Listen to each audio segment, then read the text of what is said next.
రవీంద్రరావు గారు, డిబేటు ఇది, అసెంబ్లీలో అడగాల్సింది ఇది, పబ్లిక్ ప్లాట్ఫామ్స్ మీద అడగాల్సింది ఈ ప్రశ్నలు. విద్యుత్ కమిషన్ ఏమైంది, కాళేశ్వరం ఏమైంది, కాళేశ్వరం సిబిఐకి ఎందుకు ఇవ్వాల్సి వచ్చింది, 3 బ్యారేజీల మీద ఎందుకు వేయాల్సి వచ్చింది, ఇట్లాంటి ప్రశ్నలు అడిగితే అటు నుంచి సమాధానం కూడా వస్తుంది. కానీ అవినీతి, 1,00,000 కోట్లు, మీ కుటుంబం అనే దగ్గరికి వచ్చేటప్పుడు డిబేట్ అవుతుంది. అంటే ఇక్కడ కావాల్సింది ప్రజలకి ఎక్కడ తప్పు జరిగింది అని, కానీ క్యారెక్టర్ అసాసినేషన్ కాదు.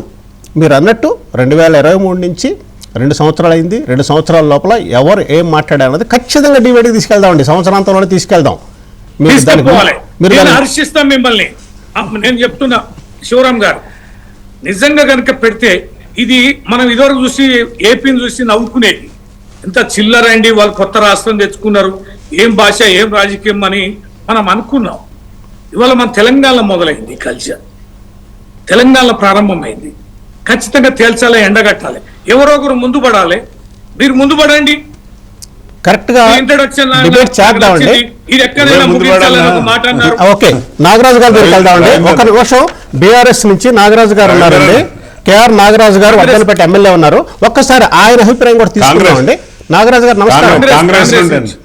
కాంగ్రెస్ నుంచి వర్ధనపేట నుంచి నాగరాజు గారు నమస్కారం.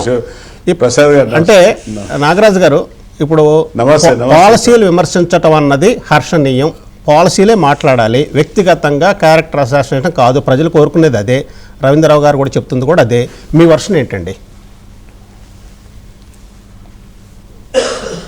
సార్, ఇప్పుడు మా రవీందర్ అన్న గారు చెప్పేదే చెప్పకుండా అదే సమర్థించినట్టే మాట్లాడిండు.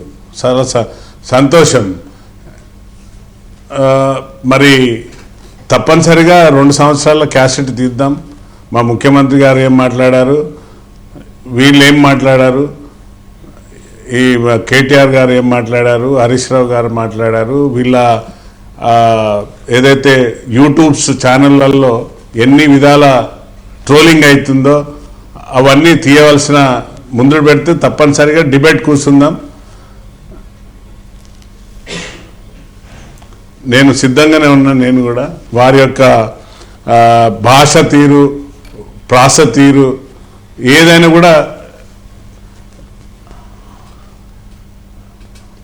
మరి ఈ గత 2 సంవత్సరాల నుండి మా ముఖ్యమంత్రి గారు ఎక్కడ కూడా ఎవరిని కూడా కించపరిచినట్టు మాట్లాడలేదు. 100% అసెంబ్లీకి రమ్మని ఆహ్వానించిండు.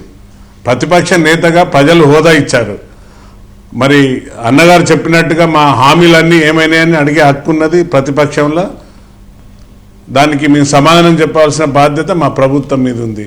మరి ఇప్పుడు నేను కూడా అంటాను, మరి దళితుని ముఖ్యమంత్రి చేస్తా అన్నాడు, 3 ఎకరాల భూమి ఇస్తా అన్నాడు, ఉచిత ఉద్యోగం ఇస్తా అన్నాడు. ఇంకా ఇట్లా ఇవన్నీ డిబేట్, ఇది డిబేట్ కాదు, ఈ సబ్జెక్ట్ ఇది కాదు.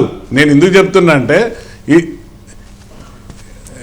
ఎక్కడైతే కేటీఆర్ మాట్లాడే విధానం, కేసీఆర్ గారు అసెంబ్లీ జరిగే టైంలో మేము అందరం కూడా కాళేశ్వరం పోయినాం. ఎమ్మెల్యేలు అందరం, ప్రతిపక్ష నాయకులు, బీజేపీ నాయకులు అందరం వెళ్ళినాం. వెళ్తే వారు పెద్దలు మాజీ ముఖ్యమంత్రి గారు నల్గొండలో మీటింగ్ పెట్టి సన్యాసులు, దద్దమ్మలు అక్కడ ఎంపీకని ఇకపోయింది అన్నారు. మరి ఈ భాష ఏంటిది?